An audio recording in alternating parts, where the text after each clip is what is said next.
Hey everyone, it's Julian from BD Cosmos, and we're back, and we're gonna do 5 more books to subscribe to. So we've already talked about 5 books for the month of April. They are the independent side, a couple of from Image, one from Dark Horse. So these were the independent books. So now we're gonna be back for 5 more books that are the superhero genre for this month. So as always, we're going to be using BD Cosmos' Managed Comics 2.0. You can see at bdcosmos.com. And if you don't have if you're too far from us as an LCS to subscribe to, feel free to message your LCS and let them know, hey, this series this guy mentioned about, I really want to subscribe to it, and I want to get it. So otherwise, feel free to message us if anything you need for your comic book needs. Otherwise, let's get right to it, to the 5 superhero type books for the month. I'm going to cheat for the very first one. It's The Mandalorian. So this is the comic book adaptation of, I believe, the first season of The Mandalorian. It is a 5-part series. And here he is on the cover of the book itself. He's already appeared, he and Grogu, on a Darth Vader cover a couple of weeks ago. I believe it was Darth Vader 19. And or maybe it was Darth Vader 20, I do not recall. In any event, this will be his first comic book appearance, and so there will be some value to get there for future use. Otherwise, it looks like a fantastic comic book adaptation of the series, and a lot of other comic book adaptations of Star Wars memorabilia have gone up in value, so they have been also great reads. It's very interesting to see if there's going to be a difference. Of note, Tochi Onyobuchi is the one who's writing this, and he's the new writer over on Captain America Symbol of Truth, if I'm not mistaken, the Sam Wilson series. So be very interested to see his take on The Mandalorian. Next up, we're talking about another Marvel book. Gail Simone returns to the Marvel Universe and writes Jessica Jones, and she's talking about her variants. So it is a 5-part miniseries about the different variants of Jessica Jones. So there'll be a little aspect of multiverse, but it'll really an introspective look at the character itself and what possible alternatives could have happened to her life had she made different decisions. So Gail Simone, extremely renowned female writer who has done so much, be it Batgirl, be it The Secret Six, be it Red Sonja. She's written so much for everyone. I don't honestly recall the last time she's written for Marvel and what was. So the fact that they brought her on board to give her a shot at Jessica Jones, she's excited for it. I'm excited for it. Are you excited for it? I think you should be. I'm subscribing to this series right here. Look at that. So you should too if this is something else that interests you as it picking up over in June. Next, we've got the first of the DC series. We're talking about Poison Ivy.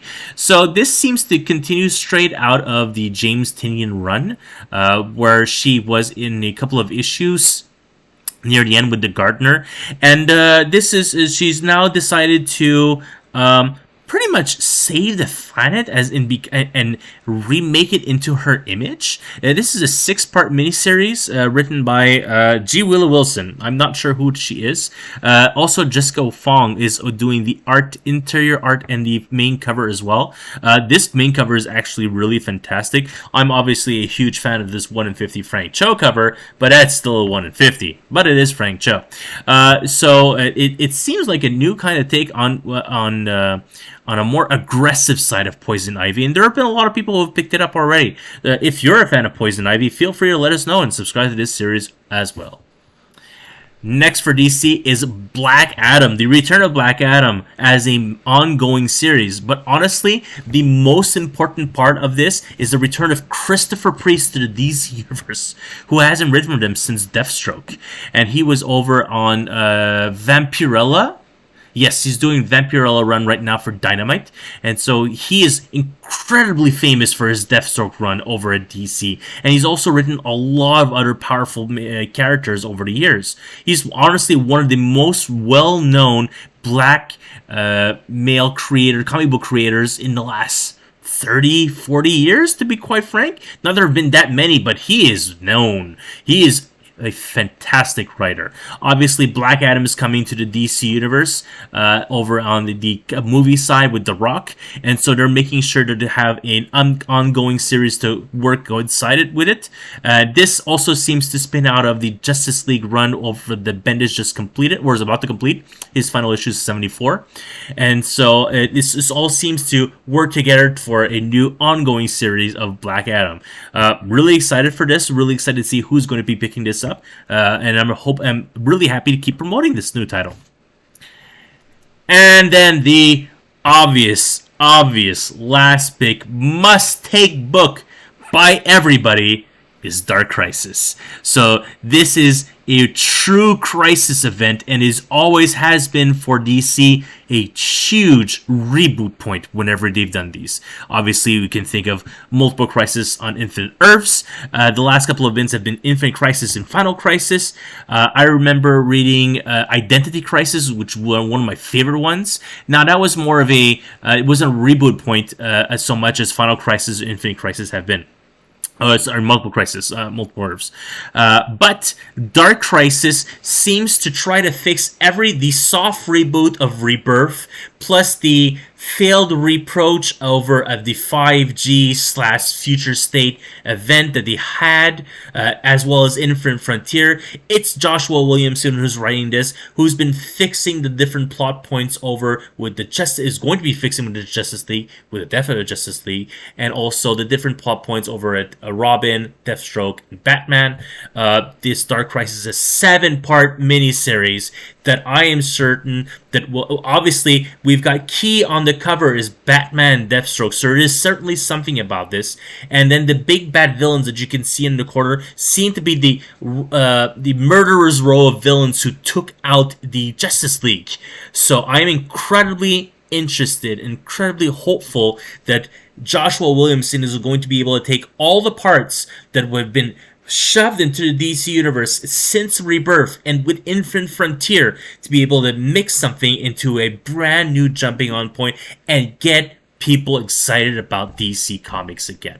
Not their sales are bad, it's just there are a lot less books people to be to be able to read about, and so I hope that this Dark Crisis will get a lot of people interested and back to reading DC books.